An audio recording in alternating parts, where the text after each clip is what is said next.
I'm Lorna with the University of Missouri Extension Master Gardeners of Greater Kansas City. This Tuesday's quick tip takes a look into plant patents. You might be surprised to learn that some plants you buy at the garden centers are patented, and that by law you do not have the right to make cuttings, divide the plants, or collect their seeds. You might assume this applies to growers and sellers, and how would anyone ever know or care if you took a cutting, divided a plant, or collect the seed? Well, probably true, but the patent holder can care if they choose to. Patent holders have rights, and there are no exemptions for use by home gardeners. Let's take a look at how you identify patented plants.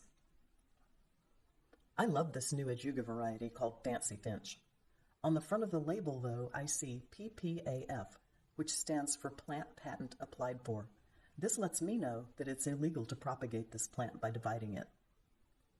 Here's another example with other wording you might see on a patented plant. This lovely plant is an ajuga named Princess Nadia. I'd love to have a huge bed filled with this beauty, but the label tells me I'd better not divide it to do so. The label has no patent info on the front, but looking on the back I see that it says PP31028, which is this plant's patent number. It also says propagation prohibited. I see a nice ajuga variety called Chocolate Chip. There's nothing on the label or container indicating that this is a patented variety. At home, as a double check, I ask my computer, is ajuga chocolate chip patented?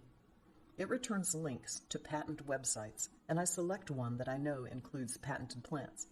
Lots of ajuga varieties are listed on the site, but not chocolate chip. It looks like it's a non-patented variety, so I may freely divide it. On a side note, see the patented ajuga variety Arctic Fox on this page?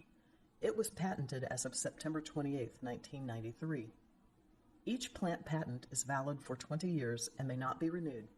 The patent on Arctic Fox expired on September 28, 2013, so I could legally propagate it if I wanted to. Plant police will not show up on your doorstep for propagating your own plants for personal use, but it is a good idea to know the law so that you can make the right decisions for yourself. See you in the garden!